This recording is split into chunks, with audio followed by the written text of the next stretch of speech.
mistakes will happen, but if you handle it right and you get in there, it can make something even better.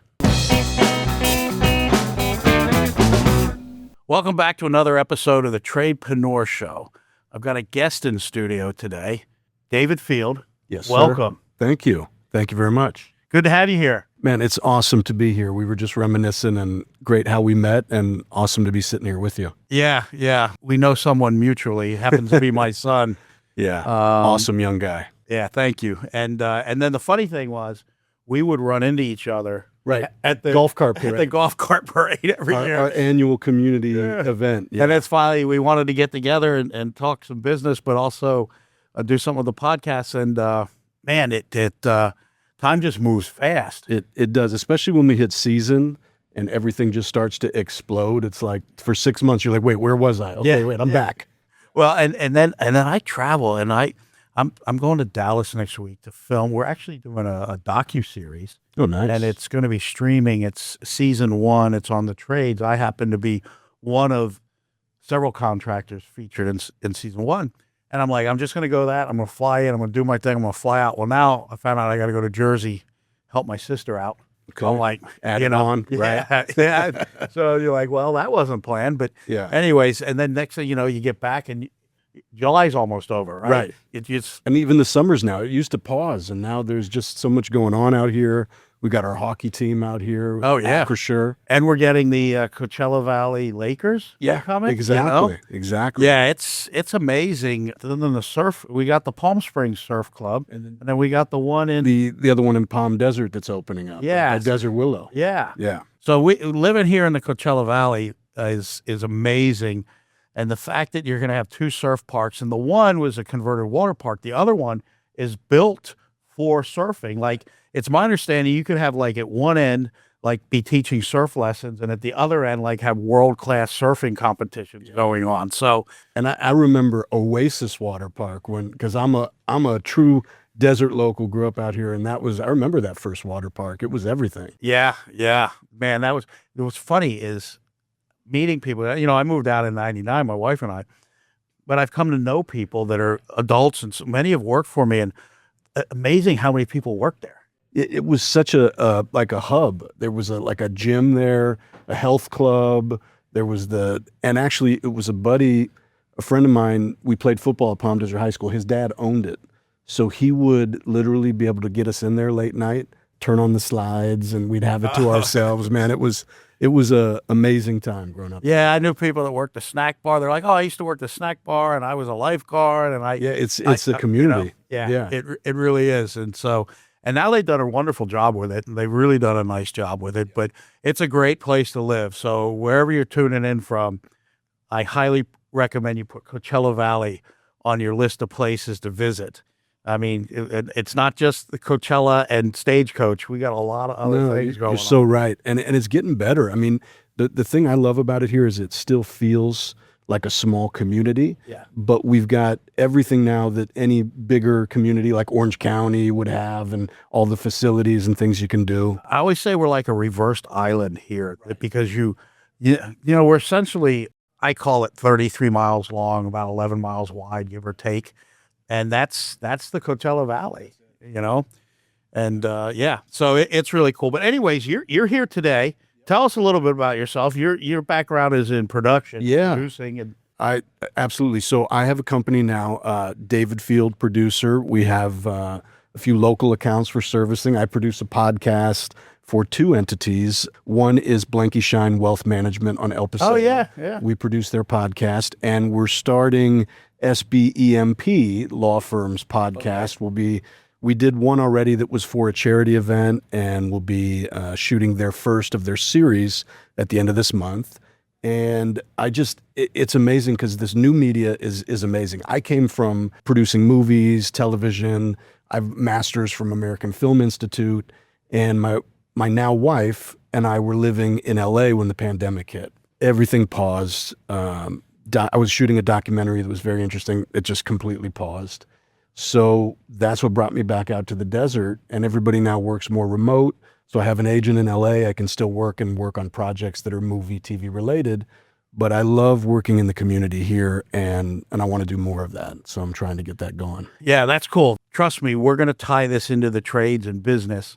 This isn't just a movie making segment, but one of the things that you're passionate about, I am as well, is giving back to the community and being involved in the community. You serve on boards for some of the community. I'm on the board of the Boys and Girls Club, Coachella Valley. We service many clubs from La Quinta, Indio, Mecca, Coachella. We have satellite clubs within Indio.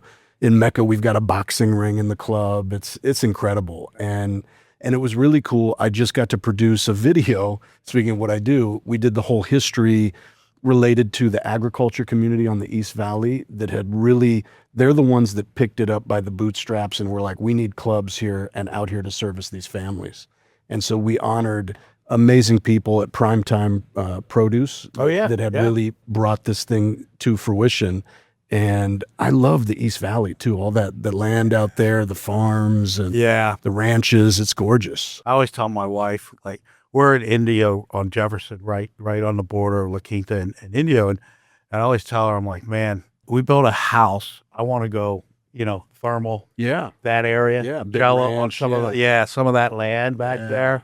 I'm like, that would be fantastic. Have a few horses. Yeah. Then my daughter rides, so that's kind of what I envision. That's a beautiful vision. Like a Tuscany style home. Yeah. Wouldn't that be great? It really becomes like your own little, to speak of another word, oasis, right? Your island, like you said, where you can really do that out here. And out there, it's like untouched by the kind of, it looks more like Northern California, like the progress of city life hasn't hit it yet. It still has that rural, amazing feel and beauty.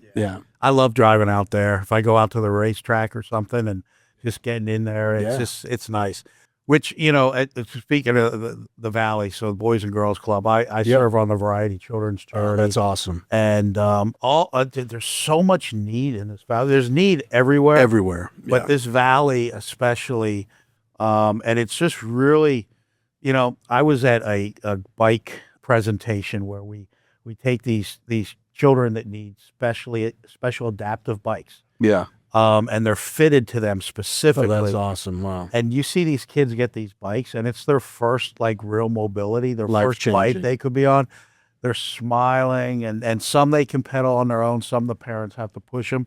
But to be involved in an organization that does things like that, and what you're doing with the Boys and Girls Club, I know some people that serve on the board there. It's an amazing organization.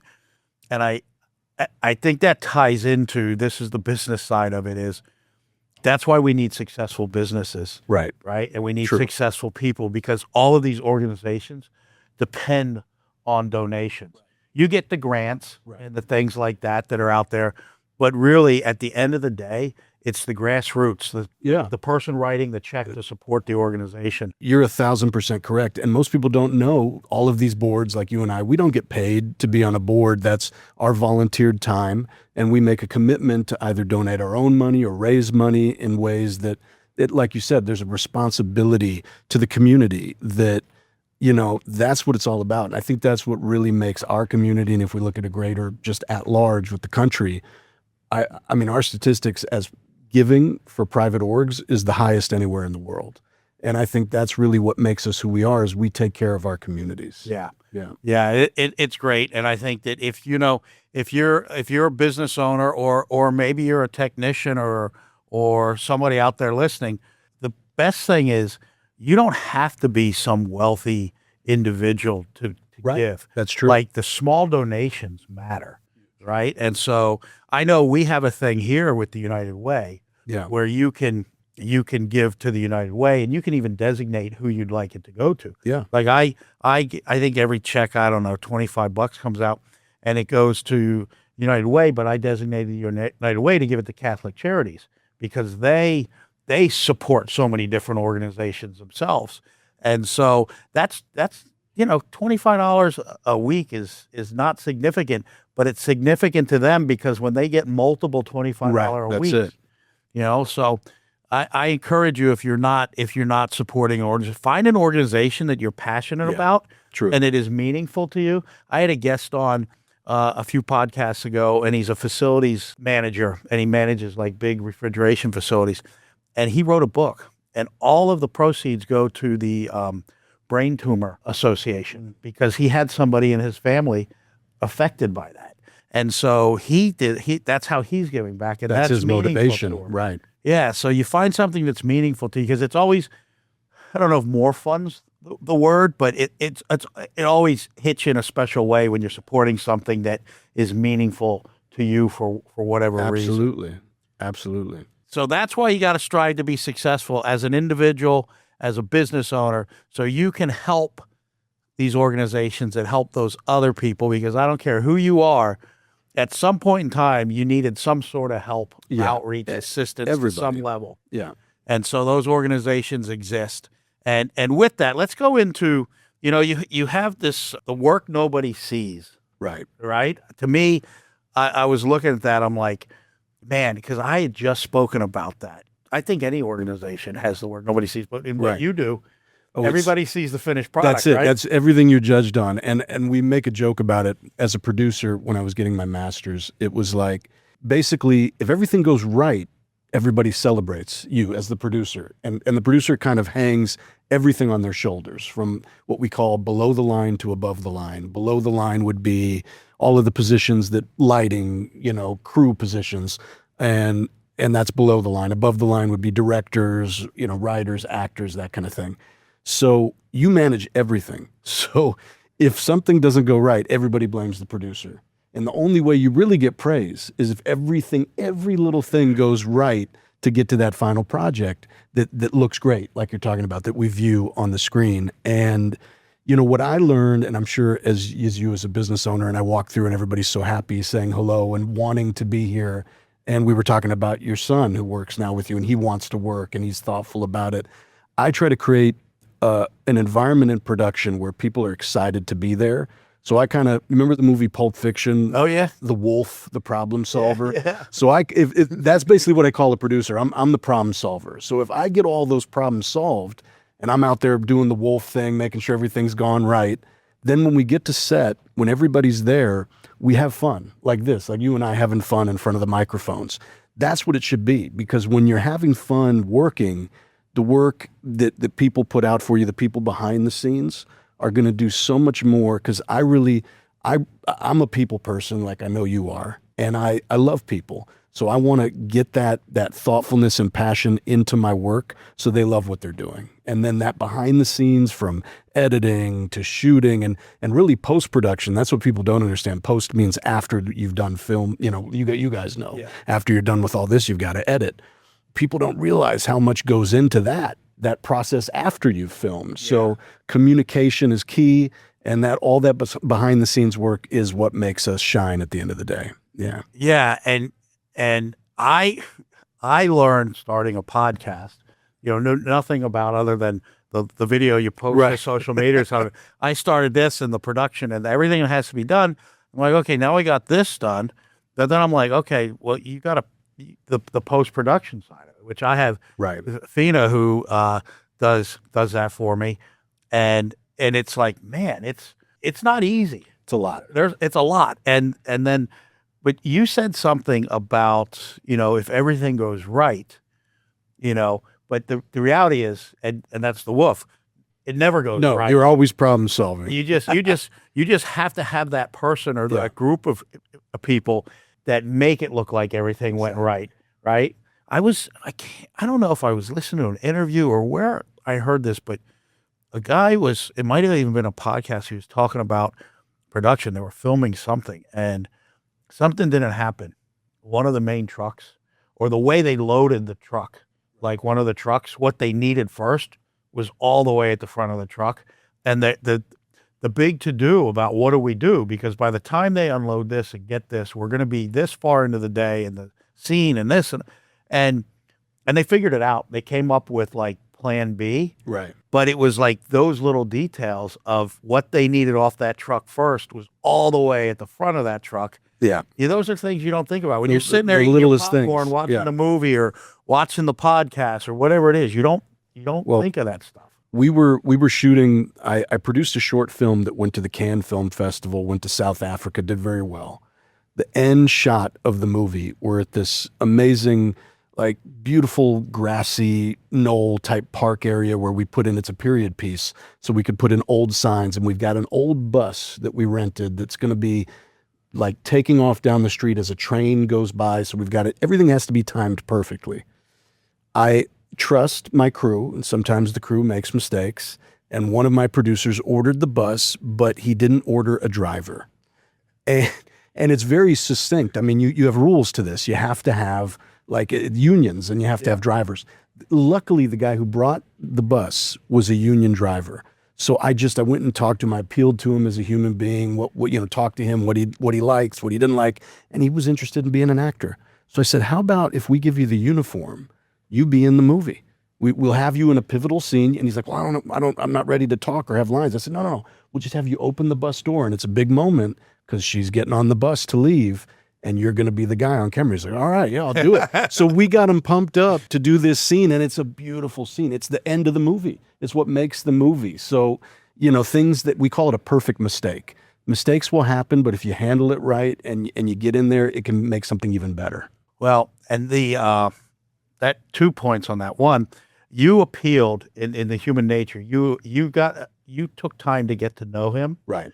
And you found out what mattered to him. You found out what station he listened to, right? Right. What's in it for me? Exactly. Right? And you appealed to that, and you created a win-win scenario where this guy was helping you out. Luckily, yes. Yeah. And then the other course in that, I know what it was when you said the perfect mistake. Yeah. The word of the day I used today in our morning huddle was adversity. And I talked about the Norman Vincent Peale line. In every adversity, there's the seed of an equal or greater opportunity. Absolutely. Right?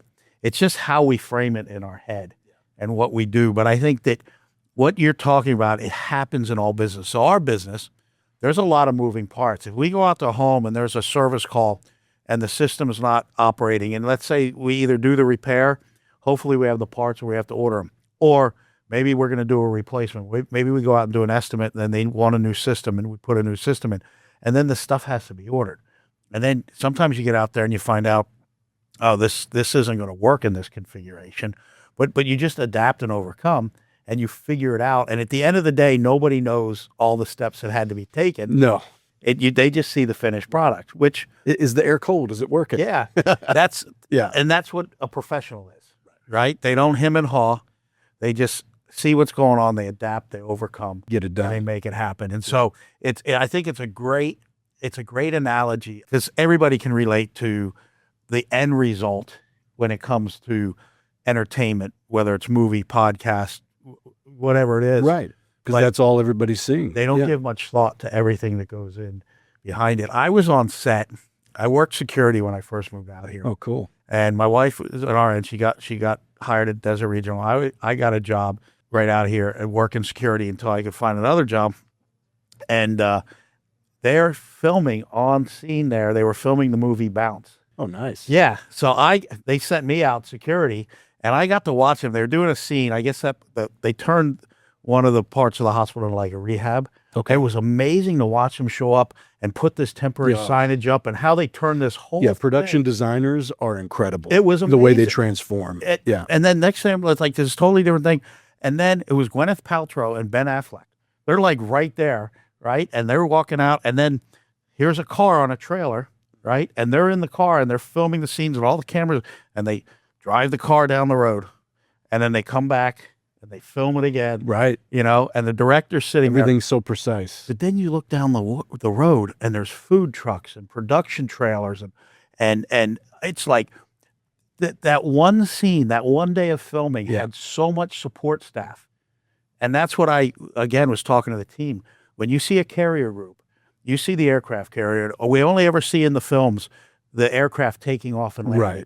We don't see the frigates. We don't see the submarine. We don't see the C-2 Greyhounds that are assigned to the aircraft carrier to fly mail and passengers and other things back and forth during deployment. It's all support. Well, that's a great analogy you used, because we, as producers, as people on the set, we talk about how film sets are a lot like military, excursions, going out with all of the team and the units, and you have to have your food, you have to have all your stations, and it really becomes that coordinated unit. Everybody's on walkie-talkie because you're on set. It becomes almost like a military movement when you move sets, and like you said, that precise team that has to pull this off for a few drives down a little road. Yeah. Well, and then like the earlier where the stuff's in the wrong place on the trailer, I was reading this thing on this military with special ops and how they got out to where they were and actually carrying out the mission, and the terrain didn't match the map.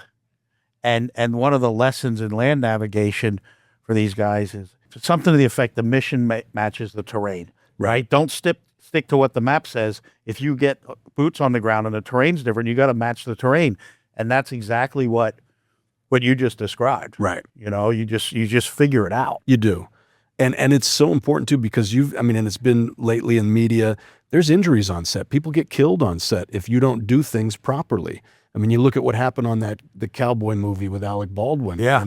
And I mean, that's why it takes these intricate teams. And if it's not handled correctly, if you're not going through every step, people's life could literally be on the line. I mean, because these sets are dangerous when you're making things and doing things. Well, when you said that, the first thing that came to mind, not to turn this into a death segment, no, but the first thing that came to mind was Twilight Zone.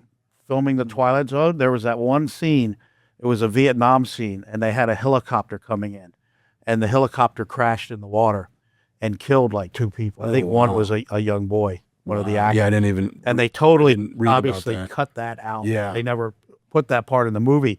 But there was a scene with a helicopter coming in on the water, and those scenes, I mean, that's realistic. Yeah, no, it's amazing the precision in production and that type of work, and the amount of people that are synchronized, like you were talking about, in that timing and what you're doing. It's incredible. And it's like you said before, it goes back to the point. It's what happens behind the finished product. And again, it's a community. It's all about a community working together. Just side note, because I have a secret desire to act. In fact, I'm starting Let's go. July 5th. I'm going make a production. to improv Nice. classes. Yeah, I'm starting improv classes. But you know, it's I look at films, old films, Terminator for one.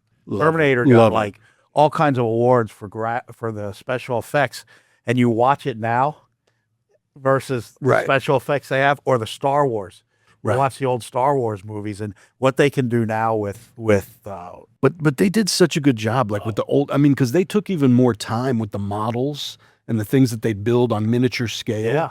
And I mean, so now we get that transfer where it's like sometimes it's not as good because they think, oh, we'll just do it all in post. Where those guys back in the day with Star Wars and those type of and Cameron with Terminator and all the progression of his amazing movies, it shows that hard effort and thought that they put in to make it that believable when there wasn't that tech that was there. I watched a documentary on the making of the first Star Wars, and they had guys going out to like playgrounds and taking different pieces of metal and banging on like swing sets. I love that. Pick up the different sounds. I took a sound class in college and we went over all that. I can't remember his name to give him credit, but he's the sound designer that basically really kind of broke the seal on being a sound designer in that way and came up with all those different sounds, like a tube with a wire. That was the gun sound. Now it's computer, right? Right. You do this, you can almost come up with anything you want. But they had to go out and create those sounds and find out what makes it. That stood out to me too. That was when I got into that class, I thought that was the coolest thing because you think it's just automatic. Oh yeah, gun sound. Right? Yeah. No, that was a long time ago I saw that, but it always fascinated me because it was just another testament to like anything, any good production, you know, whether it's an HVAC system install, a new roof, a movie premiere, a building, whatever it is, there's so much that goes into it. True. And I know I take things for granted a lot of the times. I'll tell you, I'll look at a dozen eggs at the grocery store and then I watch this guy on social media has a chicken and egg farm and I'm like, man, there's a lot that goes into getting me my eggs. And then we complain when the price goes up. I'm like, you know what? I'm surprised they're not higher just to get this product here, right? Yeah, absolutely. And I mean, like going out into the farms out in the East Valley where it's like, this is where a lot of our produce comes from. Yeah. and what they have to do to make it successful year in, year out. It's, I mean, an enormous amount. Yeah. Yeah. Tremendous amount. And so let's go now Yeah. on, you got some stuff here on leadership and creative problem solving, which I think we started to touch on some creative problem solving, but you say, this is what I really like. You're a problem solver. Strong, caring leadership is essential to production. Without it, people will do the least amount required. Yeah. However, given proper empathetic leadership, people will consistently give you above and beyond average work. Our postmodern world is always changing. Adaptability is the key. Dude, it's like, that's deep. It's well said. Thanks, Patrick. And adaptability is the key. Yeah. Adapt or die. Right. Always. And that's a lot of what we're talking about now when we talk on AI. It's like people are afraid of it, and there's some things that I'm like, okay, I'm not comfortable with this. I don't know about this, or where's this going to be one day.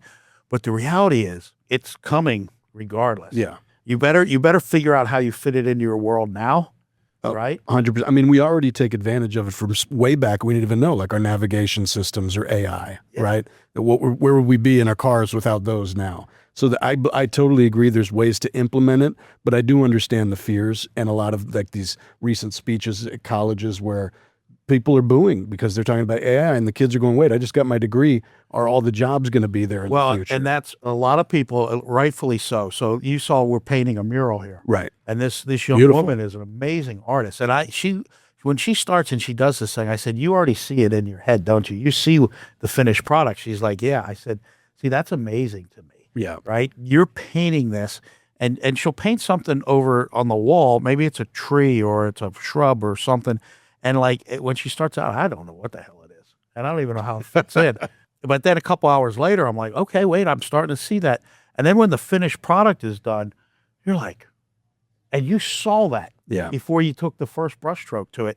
And so they're the talent, especially in the arts, being able to write, sing, whether write lyrics, write music, whatever it is, storylines, all of that. You know, you look at who's the guy right now, the everything he touches is a hit, the Yellowstone guy. Yeah, Taylor Sheridan. Yeah, I mean, like that's a talent. Oh, he's super talented, and he knows how to stick with what he knows and put that into his writing. And then there's a whole team of writers that work with. Oh yeah, because he can only develop one and then move on, and then you got your team of writers. And so I get it, because you can now, you know, you can produce things that are pretty impressive as far as the arts go. Yeah. Now, I will tell you, see, I look at the upside of it. Absolutely. And that is, there's a lot of people that have talent, but will never be discovered or will never be able to. I think people will be able to produce movies. Yeah. Right?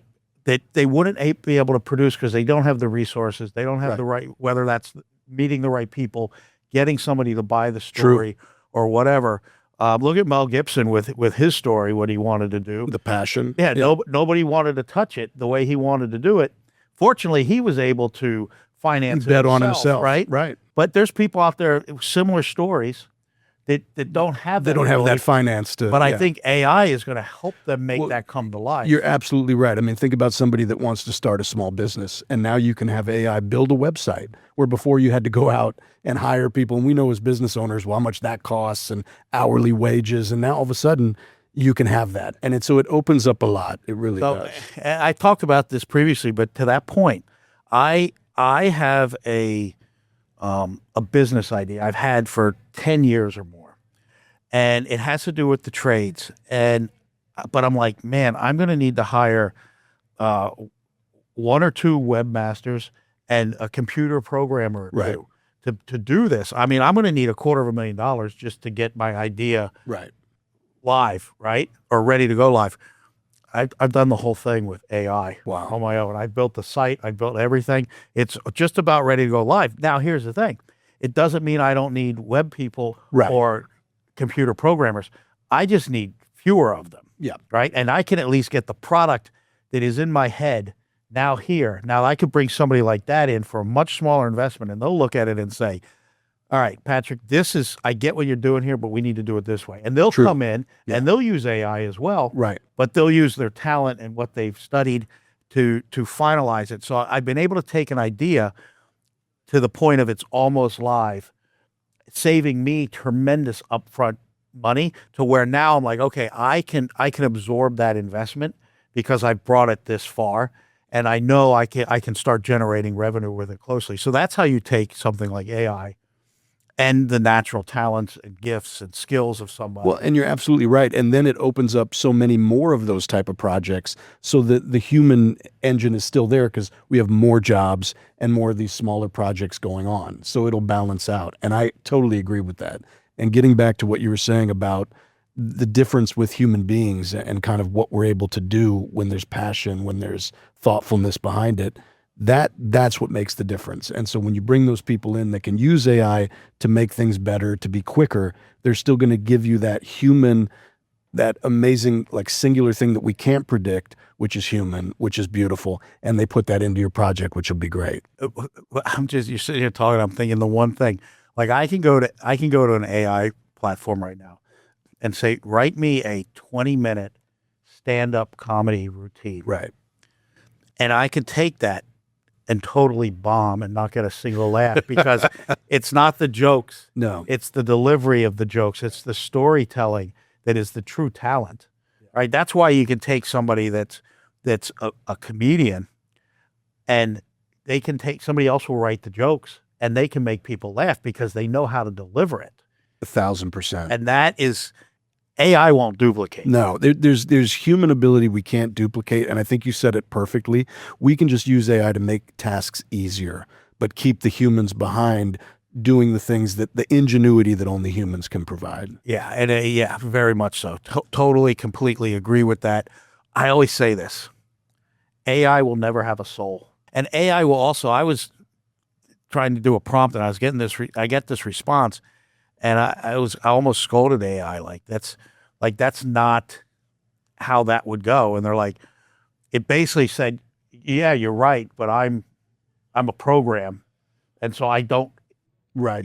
Can't see it that way. Yeah. Right. Yeah. And so, but once I gave it feedback, it was like, okay. And it kind of attempted to adapt a little bit, but, we have free will.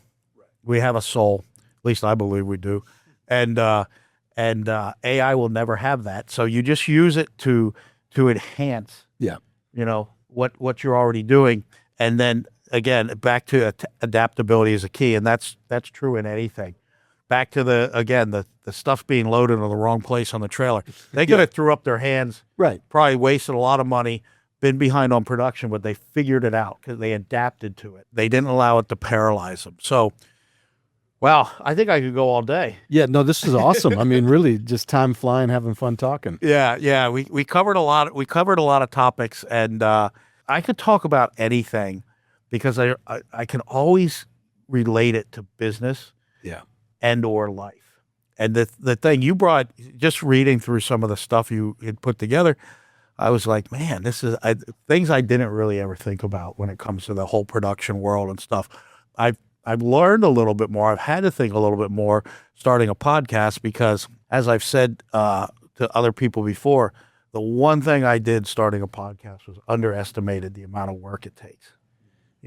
But now that I'm doing it and you're rocking and rolling, and when you get great guests, especially somebody from the community, Thanks, Patrick. So, but thank you very much for coming on the show, and stopping by and seeing the place. And so, everybody, that's another episode of the Tradepreneur Show. Believe it or not, hope you liked it. If you did, appreciate you sharing it, giving me a like, and shoot me some feedback. I like good and bad feedback. I always tell people my ego grows when I get good feedback, but I improve when I get the negative feedback. So with that said, until next time, stay great.